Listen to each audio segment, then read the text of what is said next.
Hello दोस्तों, Urdu लाजी official channel में आपका एक बार फिर से खैर मकदम है। आज हम लोग पढ़ेंगे सनाते इस्तेफामिया, सनाते इस्तेफामिया और सनाते तहतुन नुकात और है सनाते फ़ौकुन नुकात। तो तीन सनात को हमको पढ़ना है। सनाते इस्तेफामिया नंबर 1, नंबर 2 है सनाते तहतुन नुकात और नंबर 3 है सनाते फ़ौकुन नुकात। देखिए एकदम आसान है, सब कुछ इसके नाम में ही छुपा हुआ है। इस्तेफाम के माने क्या होता है? इस्तेफाम माने होता है सवाल करना, किसी से क्वेश्चन करना, किसी से पूछना। जैसे कोई कहाँ जा रहा है, कोई कहीं जा रहा है तो कहाँ जा रहे हो, आ रहा है कहाँ से आ रहे हो, खाए कब खाए, क्या खाए, समझिए ना। यानी सवाल करने के लिए पूछा जाए, कोई भी जुमला हो सवाल करने वाला, या कोई शेर हो उसमें सवाल वाली बात आए, क्वेश्चन करने के लिए उसको इस्तेफामिया कहते हैं। इसकी तारीफ ये है कि शेर में ऐसे अल्फाज का लाना जो सवाल करने के लिए इस्तेमाल हो, जो सवाल करने के लिए इस्तेमाल हो, किसी से कुछ पूछने के लिए इस्तेमाल हो। जैसे कब, क्यों, कहाँ, कैसे, है ना। कब, क्यों, कहाँ, कैसे, ये होता है सनाते इस्तेफामिया में। जैसे शेर है कि सीने में जलन आँखों में तूफान सा क्यों है। सीने में जलन आँखों में तूफान सा क्यों है, इस शहर में हर शख्स परेशान सा क्यों है। तो यहाँ क्या है, क्यों है, सवाल पूछा जा रहा है, इस्तेफामिया उसी को कहते हैं, समझिए ना, यानी क्वेश्चन मार्क। तो उसी को कहेंगे सनाते इस्तेफामिया। और जैसे गालिब का शेर है कि दिले नादां तुझे हुआ क्या है, दिले नादां तुझे हुआ क्या है, आखिर इस दर्द की दवा क्या है। तो क्या है, क्वेश्चन पूछ रहे हैं, है ना। और इसमें भी देखिए क्वेश्चन पूछा जा रहा है, तो ये सवाल करने के लिए पूछा जाए, क्वेश्चन करने के लिए पूछा जाए, तो इसमें भी सनाते इस्तेफामिया हो जाएगी, समझिए ना। और देखिए गालिब का शेर है कि हम हैं मुश्ताक वो हैं बेजार, या इलाही ये माजरा क्या है। क्या है माजरा, क्वेश्चन पूछा जा रहा है, समझिए ना।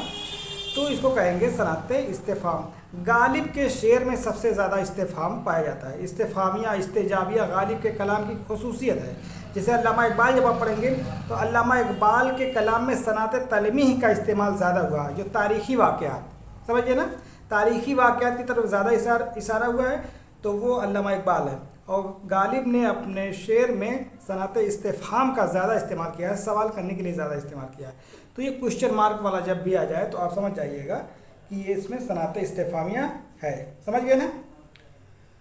और फिर अगला देखिए सनाते तहतुन नुकात। तहत की माने क्या होता है? तहत की माने होता है नीचे। जैसे मान लीजिए आप किसी के तहत काम कर रहे हैं, किसी के अंडर में काम कर रहे हैं, उसके नीचे काम कर रहे हैं, उसके नीचे काम कर रहे हैं, अंडर में काम कर रहे हैं, तो तहत की माने यही होता है, तहत की माने होता है नीचे, समझिए ना।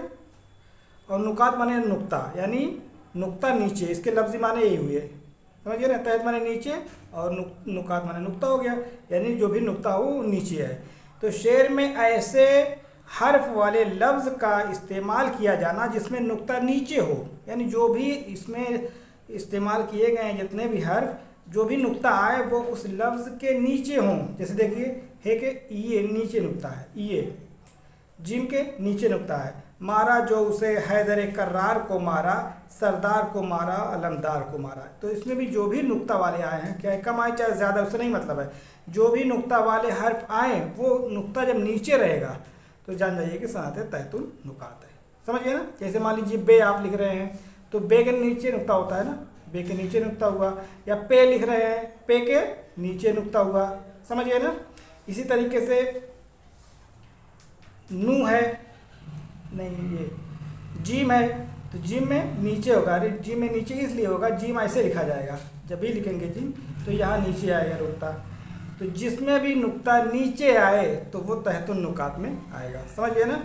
ये जो है इस शेर में तहतुन नुकात है इस। अब देखिए आगे अगला है सनाते फ़ौकुन नुकात। फ़ौक माने किसी को फ़ौकियत देना, फ़ौक माने किसी को फ़ौकियत देना, फ़ौकियत देना, समझिए ना। तो फ़ौकियत में क्या होता है, यानी सनाते फ़ौकुन नुकात, यानी जो भी नुक्ता आए वो ऊपर नुक्ता हो, नुक्ता कहाँ हो, ऊपर हो। जैसे शेर में ऐसे हर्फ वाले लफ्ज़ का इस्तेमाल करना जिसमें नुक्ता ऊपर हो। मजहर सिद्को सफ़ा कदर सना से मरदुम मोदीने अदल सखा मजहर अल्ताफ़ वता। इसमें देख रहे हैं ना, इसमें जो भी नुक्ता वाले हर्फ आए सब ऊपर है। जैसे काफ पे देखिए नुक्ता ऊपर होता है, फे पे नुक्ता ऊपर, फिर काफ पे ऊपर, बड़ी शीन पे ऊपर, नू पे ऊपर, ठीक है, यहाँ भी ऊपर, यहाँ खे पे ऊपर, यहाँ जो पे ऊपर, फे पे ऊपर, यानी जो भी नुक्ता आया है इस शेर में सब ऊपर आया है, फौक पर आया है, ठीक है ना। तो इसी को कहा जाता है सराते फौकुन नुकात। इसका एक और नाम है, जैसे ये तो तहतुन नुकात का एक और नाम है तहतानिया, इसको कहते हैं, इसको कहेंगे तहतानिया। चाहे तहतुन नुकात कहिए चाहे तहतानिया कहिए, दोनों बातें एक ही है, तहतानिया। और फौकुन नुकात को फौकानिया भी कहते हैं, समझ गए ना। फौकुन नुकात को कहेंगे फौकानिया। तो चाहे फौकानिया कहिए चाहे फौकुन नुकात कहिए, दोनों बातें एक ही हैं। चाहे तहतुन नुकात तहतानिया कहिए, दोनों बातें एक ही हैं, समझ गए ना। तो ये 3 सनात है। इसमें क्वेश्चन मार्क है, सराते इस्तेफामिया में क्वेश्चन मार्क है, सवाल करने के लिए कब, कहाँ, क्यों, कैसे, सारे अल्फाज जब किसी शेर में आएंगे तो समझ जाइए कि उसमें सनाते इस्तेफामिया है। और जब भी कोई नुक्ता नीचे आएगा तो उसमें तहतुन नुकात है। शेर में जब जितने शेर में जो भी अल्फाज इस्तेमाल हुए अगर उसमें नुक्ता नीचे है तो आप समझ जाइए कि इसमें तहतुन नुकात है, यानी नुक्ता नीचे।